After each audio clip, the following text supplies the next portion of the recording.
नमस्कार, सलाम, सत श्री अकाल। मैं अरशद वारसी क्यूपी न्यूज में आप सभी दर्शकों का स्वागत करता हूं। आज मेरे स्टूडियो में एक ऐसी हस्ती तशरीफ फरमा है जो किसी परिचय की मोहताज नहीं है। पूरा जयपुर ही नहीं बल्कि राजनीति में उन्हें बड़े से बड़ा और वरिष्ठ से वरिष्ठ नेता, मंत्री, संतरी सभी नाम को जानते हैं और वो 40 साल से राजनीति में है, लेकिन शायद वो गवर्नमेंट सर्वेंट होने के नाते जो हैं एक पुख्ता कार्य कांग्रेस में नहीं कर पाए। कांग्रेसी हैं, बचपन से कांग्रेसी हैं। अभी जब उनसे मुलाकात हुई तो उन्होंने बताया कि मैं बचपन से कांग्रेस में हूँ, कांग्रेस की नीतियों पर चलता हूँ। इंदिरा गांधी के साथ भी रहे हैं और भी कई जयपुर के जो देश लेवल के, नेशनल लेवल के जो नेता थे उनके साथ में भी रहे हैं। जाकिर खान साहब, जो मैं उनसे अभी आपको रूबरू करा रहा हूं और आइए हम सबसे पहले उनसे उनका परिचय जानते हैं कि उनका जन्म कहाँ हुआ और कैसे वो यहाँ जयपुर में आए। जाकिर साहब, बहुत बहुत स्वागत है आपका हमारे क्यूपी न्यूज चैनल स्टूडियो में। जाकिर भाई, मुझे बताएं कि आपका जन्म कहाँ हुआ है और आप कहाँ के रहने वाले हैं, कहाँ से बिलोंग करते हैं? मैं राजस्थान, जयपुर और टोंक शहर है। मेरा जन्म टोंक में हुआ था। मेरा वतन टोंक है और उसके बाद थोड़ा बड़ा हुआ, उसके बाद मैं जयपुर आया। जयपुर आने के बाद मैंने यहाँ पर टोंक में भी पढ़ाई करी, जयपुर में पढ़ाई करी। फिर मैंने अलीगढ़ यूनिवर्सिटी, मेरे जिनकी सरपरस्ती में मैं रहा उनका नाम था डॉक्टर AF उस्मानी साहब। तो मैं 2-3 साल की उम्र से उनकी सरपरस्ती में रहा और उनकी सरपरस्ती से मैंने एक कामयाबी और ये हासिल करा। फिर मैं जयपुर बस गया, जयपुर से मैंने रहा, फिर मैं दिल्ली भी रहा कुछ साल, फिर अलीगढ़ भी रहा, यूपी अलीगढ़ भी रहा। कि मेरे डैडी का जो था ससुराल वो अलीगढ़ यूनिवर्सिटी था। आपके वालिद का नाम क्या था? मेरे वालिद का नाम था अलाउद्दीन साहब, मगर जिन्होंने मुझे परवरिश करी, मुझे जिनकी सरपरस्ती में मैं रहा, उनका नाम था डॉक्टर AF उस्मानी। वो जयपुर में रहते थे, काटू की पिपली। और उनकी सरपरस्ती के अंदर मैं आगे बढ़ा और तरक्की करी। फिर मैं अलीगढ़ भी रहा, दिल्ली भी रहा, जयपुर भी रहा और पॉलिटिक्स का, राजनीतिक का मुझे शौक था। तो मैं राजनीतिक में 10-15 साल की उम्र से पॉलिटिक्स में आना शुरू हो गया था। मैं आर्टिस्ट, कॉलेज ज़माने से, स्कूल ज़माने से, स्कूल पीरियड से ही मैं इसके अंदर नेतागिरी में आ गया था।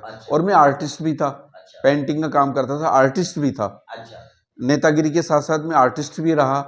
मैंने मेरा जॉब भी, मैं आर्टिस्ट में रहा तो मैं उससे थोड़ा बढ़ता रहा। मैं पेंटिंग बना रहा था, उनके फ़ोटो, इंदिरा जी की फ़ोटो बनाई मैंने, राजीव गांधी जी को भी मेरी फ़ोटो भेंट करी। कई बड़े बड़े लीडरों को मैंने अपने, आप चित्रकार थे? चित्रकार था मैं। उससे मैं आगे बढ़ता रहा, पॉलिटिक्स में भी रहा और नेतागिरी का बहुत शौक था।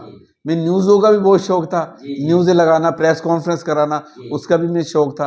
बचपन से मैंने इस लाइन में मैं पढ़ गया था। मैंने वो उन पत्रकारों को, बड़े बड़े कप्तान जी को भी देखा, वो अपने गेट के आगे कुर्सी लगाए बैठे रहते थे। जब मैं साइकिल पे न्यूज़ देने जाता था तो बेटा मैं उनके आशीर्वाद भी लेता था और फौरन न्यूज़ें लगती थी मेरी। मुझे एक शौक था नेतागिरी का, पॉलिटिक्स, इसके अंदर समाज सेवा करना, गरीबों की सेवा करना। फुल तौर से आप कांग्रेस में या किसी पार्टी में, राजनीति में क्यों नहीं उतर पाए? मैं कांग्रेस के अंदर था, बचपन से रहा कांग्रेस में। मतलब मैं जयपुर से शुरुआत करी। मैं सबसे पहले अल्पसंख्यक का अध्यक्ष रहा हूँ जयपुर शहर का, सेवा दल का जयपुर शहर का अध्यक्ष रहा हूँ मैं यहाँ पर जयपुर का। फिर राजस्थान में PCC में आया तो PCC अल्पसंख्यक का प्रवक्ता रहा, समझे। डॉक्टर निज़ाम वगैरह थे, अबरार साहब थे। जब महासचिव रहा, राजस्थान का प्रवक्ता रहा, अबरार साहब के साथ भी मैं जुड़ा रहा। फिर सत्तार साहब थे अपने कोटा के, शिवचरण माथुर साहब थे, देवपुरा जी थे, हरदेव जोशी थे। हरदेव जोशी ज़माने में मैं युवा कांग्रेस के अंदर जयपुर शहर का अच्छे बड़े पद पे रहा, उपाध्यक्ष रहा। हरदेव जोशी जब प्रदेश के अध्यक्ष थे कांग्रेस के, तब आप ब्लॉक अध्यक्ष थे? मैं ब्लॉक अध्यक्ष भी रहा जयपुर शहर के अंदर, उपाध्यक्ष भी रहा, महामंत्री भी रहा। फिर हरदेव जोशी जी थे, उन जमाने से जुड़ा रहा पॉलिटिक्स में। उसके उसी टाइम हम मेरे दूरदर्शन में 88 के अंदर आई थी, जो कॉन्टेक्ट पे मैं लग गया था। 88 में संविधान बोलते हैं, उसमें मेरी नौकरी लग गई थी 88 में।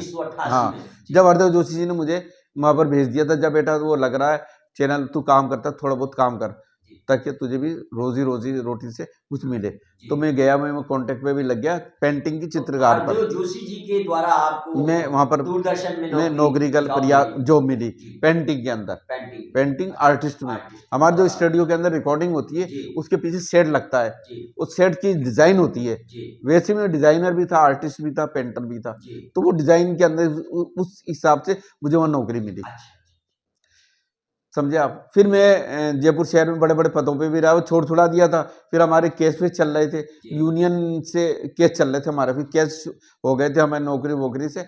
फिर हमारे 15 के अंदर में फिर मेरे को नौकरी पे लगाया, मैं 4 साल लखनऊ भी रह के आया। जी, जी, 4 साल लेके फिर मैं अब वापस राजस्थान में आया। फिर मैं अब चाह रहा हूँ कि मुझे कोई पद मिले, जी, और पद मिलने के बाद मैं गरीबों की सेवा करूँ। जी।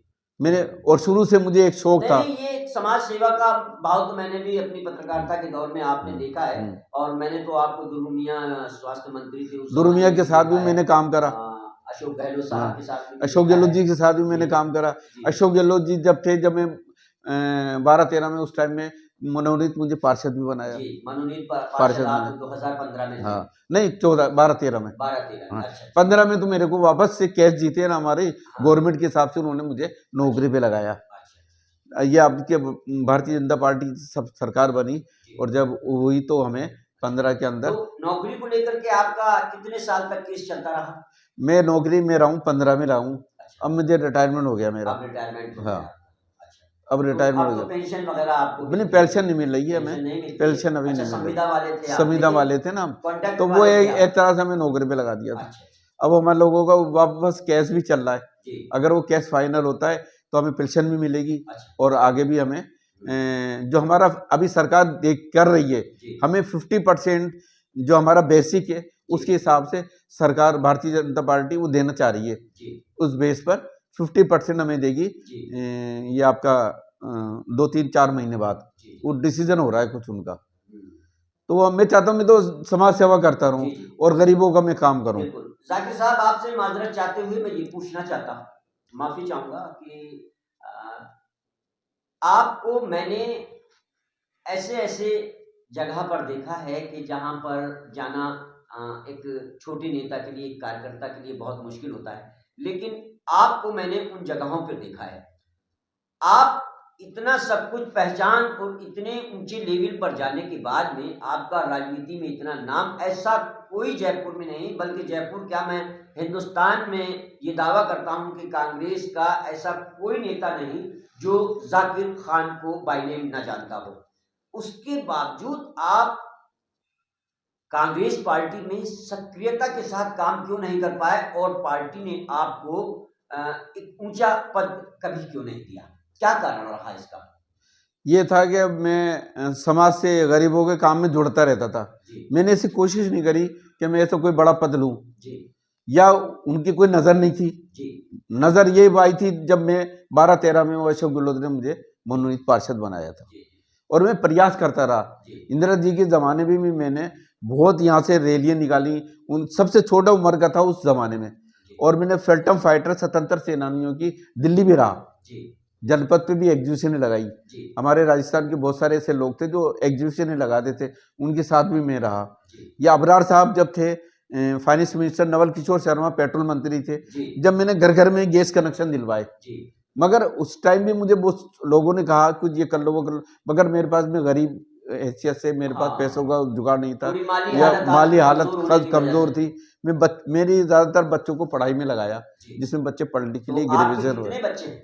मेरे एक बच्ची है जो एसएमएस में अकाउंटेंट है, अच्छा, एक बच्चा है वो सब पढ़ लिख कर अपने माशाल्लाह माशाल्लाह, ग्रेजुएशन करा लिया। जी, मेरी बच्ची एसएमएस में अकाउंटेंट भी है, अच्छा, वो गरीबों की सेवा करती है, उसकी नौकरी भी लग गई। जी, जी, बहुत मेरा अच्छा, प्रयास रहा था कि वो सेवा करे जी। ज़्यादा से ज़्यादा अच्छा, गरीबों का। आपने राजनीति पर ज़्यादा ध्यान ना देकर के अपने बच्चों को, बच्चों अपने को परिवार पढ़ाई, की तरफ ध्यान परिवार, दिया। और मोहल्ले के जी, और गरीब बस्तियों के, जी, जो 1 नंबर टीला से 10 नंबर टीला, बहुत गरीब परिवार था, जी। उनके लिए मैंने स्कूल खुलवाए 15-15, वो छोटे जो सरकार की तरफ से स्कूल खुलते हाँ, थे। हाँ, हाँ। पढ़ाई में, एजुकेशन में मैंने उनके लिए ज़्यादा से ज़्यादा जी, सहयोग करा। जी, जी। उसी शिक्षा काम में में, आपने बहुत हाँ, अच्छी समाज सेवा की है। समाज सेवा करी। जी, जी, जी। और गरीबों के लिए मैं जैसे सरकार की तरफ से लेटरिन बाथरूम के पैसा मिलता था जी। वो उनके में लग गया। जी। नगर निगम का बहुत सारा ऐसा काम होता था जी। जिसमें जुड़ा रहा, जिससे पेंशन मिलती है, उनके मतलब ठप्पे लगाए उनको पेंशन मिल रही है आज बुजुर्गों की। जी। बुजुर्गों की उनके लिए मैंने बहुत ऐसा सेवा करी जी। ताकि उनको पेंशन मिले।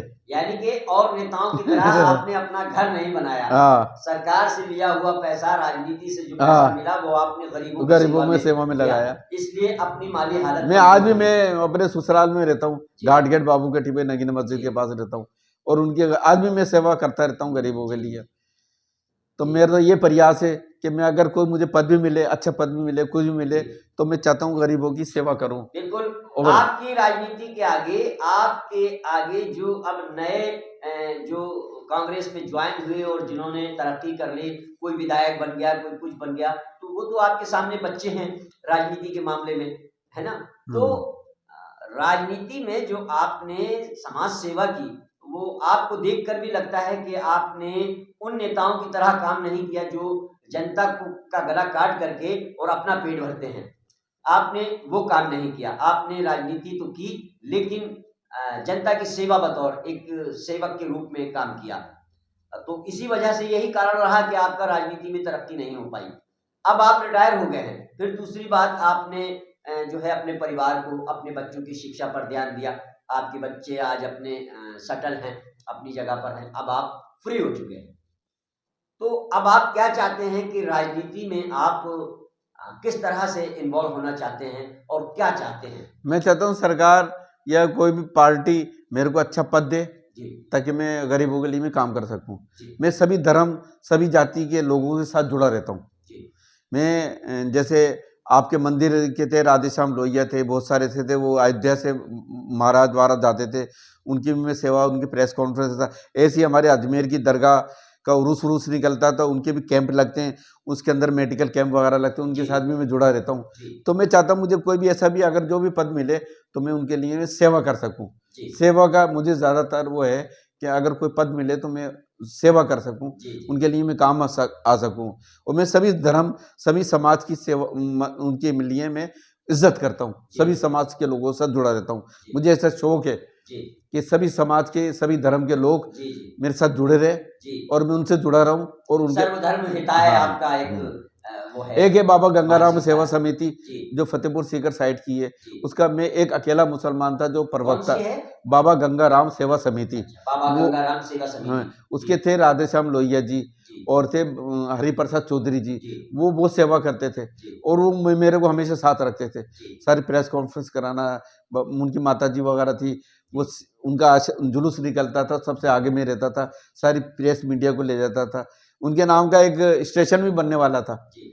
बाबा गंगाराम सेवा समिति का रेलवे स्टेशन। वो मर गए। जी। वो रामगंज बाजार चौपड़ के अंदर खंड वो उनका वो था, मार्केट भी है जी। राधेश्याम, इनके बाबा गंगाराम सेवा समिति वालों की। जी। तो वो बस काफ़ी उनके साथ रहा। जी। तो मुझे तो एक शौक है, मुझे अच्छा है जी। मैं सभी धर्म के साथ जुड़ा रहूं, जी। प्रशासन से साथ रहूं। जी। तो ये मेरा, मैं चाहता हूँ मुझे कोई ऐसा भी पद भी मिले जी। और ऐसे युवाओं को भी मैं जोड़ूं जी। जिनके विचारों के साथ में काम भी कर सकूं, ऐसे बुजुर्गों का भी मैं काम कर सकूं, जी। उनका आश्रम भी बन सके, जी। उनका बड़ा आश्रम बने जी। ताकि वो बुजुर्ग लोग जुड़ें। मैं जी। चाहता, मेरी एक तमन्ना है कि एक बड़ा आश्रम बने, बड़े, जिसमें सभी धर्म के लोग, सभी जाति के लोग उस आश्रम में जुड़े, वृद्धाश्रम, वृद्धाश्रम के साथ वृद्धाश्रम गरीबों का, वृद्धाश्रम, हाँ आप यूं कहें कि वृद्धाश्रम खोलना चाहते वृद्धाश्रम हैं खोलना, जिसमें सर्वधर्म के लोग जुड़े और बुजुर्ग जो हैं जो वो उसमें हाँ रह सकें। हाँ रह सके। जी। उनके लिए सारा बंदोबस्त आप बंदोबस्त अपने तरफ से सरकार भी चाह रही है, सरकार अभी सरकार भी चाह रही है, सरकार जैसे उसमें अभी involve है। अहमदाबाद भी चाह रही है सरकार ऐसे कुछ बनाना। जी। मैं चाहता हूँ सरकार वो राजस्थान में बनाए, जी। ऐसा चीज बनाए जी। जो जब बुजुर्ग लोग हो जाते हैं, मैं बहुत करीब से देखा बुजुर्गों को, उनके बच्चे छोड़ के चले जाते हैं, जी। विदेशों में रह रहे हैं जी। और वो बेचारे बुजुर्ग आस लगाए बैठे रहते हैं कि हमारे बच्चे आए, मिले जुले। जी। समझे आप, जी। वो बच्चे देखते रहते हैं। आज मेरी बहनें ऐसी हैं जो अमेरिका चले गई, वो चले गई, जिनके साथ में परवरिश करी उनके साथ, वो 5-5 10 साल बाद आती हैं और उनसे मिलती हैं तो 10-10 15 साल बाद मिलती हैं तो बहुत अजीब सा लगता है, बड़ी तमन्नाएं होती हैं उनके साथ जुड़ने के लिए। तो मैं चाहता हूँ उन बुजुर्गों के लिए ऐसी चीज़ बने, उनका खाने पीने का, उनका अस्पताल का, उसका हॉस्पिटल का वह सब अरेंजमेंट रहे। जी ऐसे लोग आए और ऐसे लोग वो काम करें। अब मेरे साथ जुड़े हुए जोहरी भी हैं, जो आपके वो हैं विजय गोल्चा ज्वेलर्स, जी उनके पिताजी की अभी डेथ हो गई।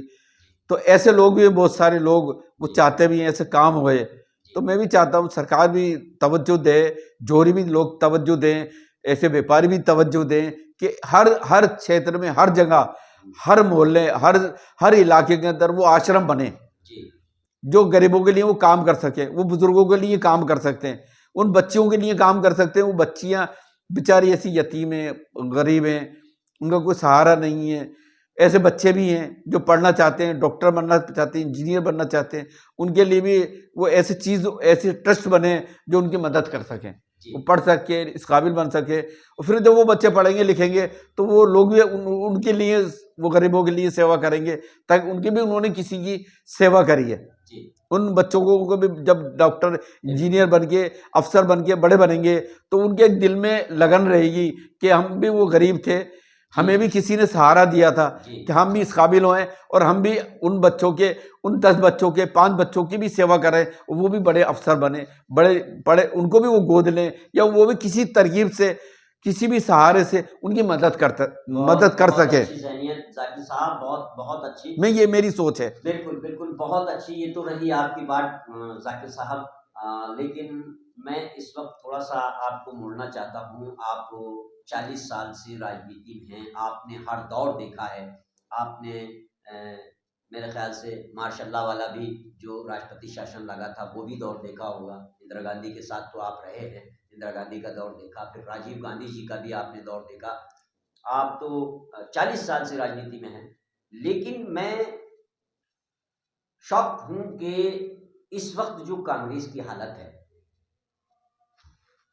अब जैसे अभी आज चुनाव के रिजल्ट आ रहे हैं, महाराष्ट्र में कांग्रेस का एक तरीके से सुपड़ा साफ हो गया है। 123 124 सीटें जो है वो कांग्रेस वो हार चुकी है, एक तरीके से बीजेपी के हाथ में चली गई है। और इनके जो गठबंधन है, इंडिया गठबंधन, इनके हाथ में सिर्फ 54 आ रही है। तो ये हालात आज कांग्रेस के क्यों हो रहे हैं? क्योंकि आप तो तजुर्बेकार हैं, आप तो 40 साल से राजनीति में हैं। क्या ऐसा हुआ कि कांग्रेस जो है वो इस प्लेटफार्म पे आ गई है कि आज देख लीजिए महाराष्ट्र में बिल्कुल एक तरीके से सुपड़ा साफ हो गया है? क्या मामला हुआ? ये ऐसा है, हमारे जो लीडर है जी कांग्रेस के, जी जो बड़े लीडर है, जी उनकी सोच में बहुत सारा फर्क ये है कि वो छोटे जो जमीन से जुड़े हुए कार्यकर्ता हैं, युवा हैं, जुड़े, उनको अहमियत नहीं देते, उनको तवज्जो नहीं देते।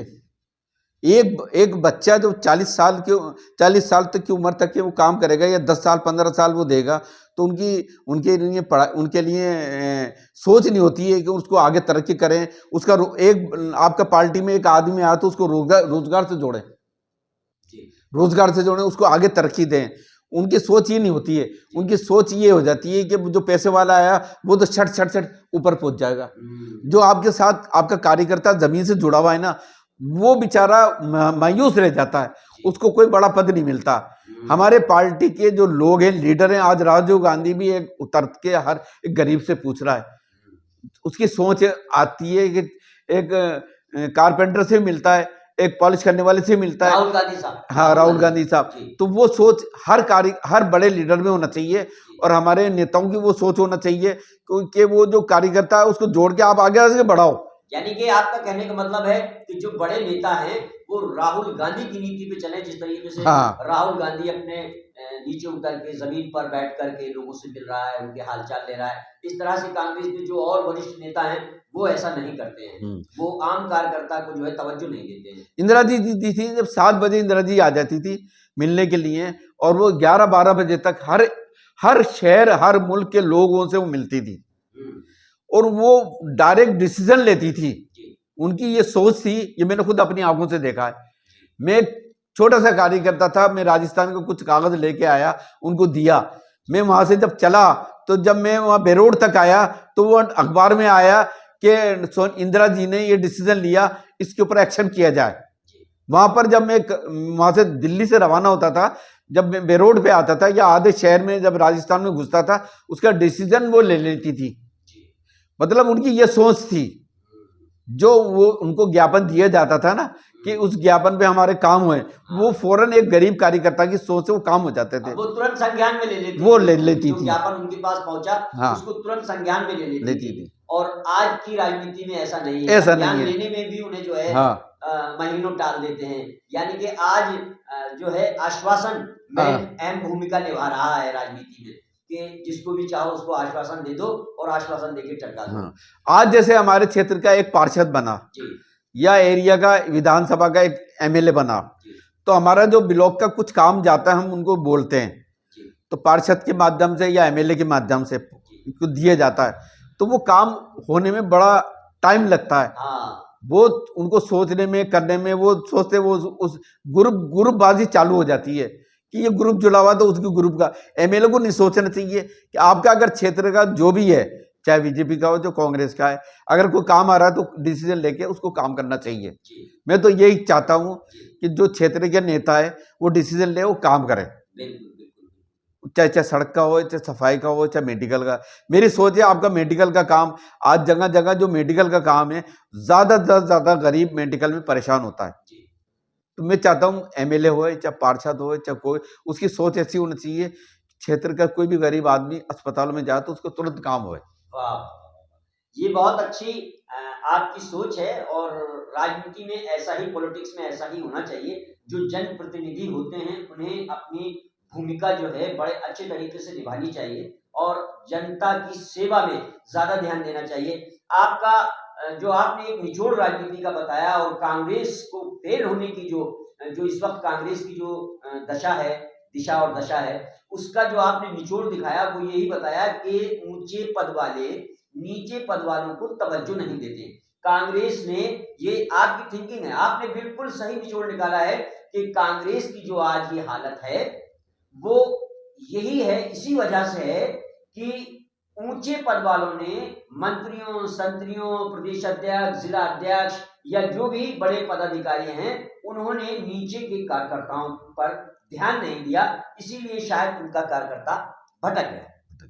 और यही कारण है कि आज कांग्रेस की इस तरह से दशा हो रही है। हालांकि राहुल गांधी बहुत अच्छी मेहनत कर रहे हैं, आज वो जमीन में उतरकर जमीनी स्तर पर काम कर रहे हैं, और उसका ये नतीजा आ रहा है कि कहीं कहीं फिर जो है उन्हें बहुत अच्छा, अब जैसे झारखंड में इस वक्त कांग्रेस का जो गठबंधन है वो अच्छे उस पे है। अच्छा, अगर महाराष्ट्र जा रहा है तो झारखंड आ रहा है। हाँ, ये खुशी की बात है।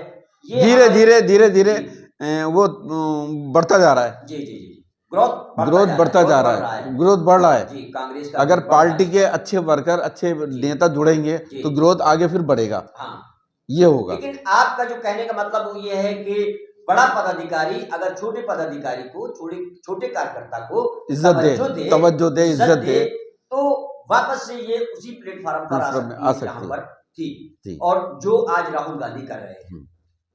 ये थे हमारे जाकिर खान साहब, जयपुर में रहते हैं। आप दूरदर्शन से रिटायर हो चुके हैं और 40 साल से राजनीति में आपने जो है सेवाएं की हैं। एक समाज राजनीति में होने के बावजूद भी आपने सरकार से ली हुई सुविधाओं को जनता तक पहुंचाया है।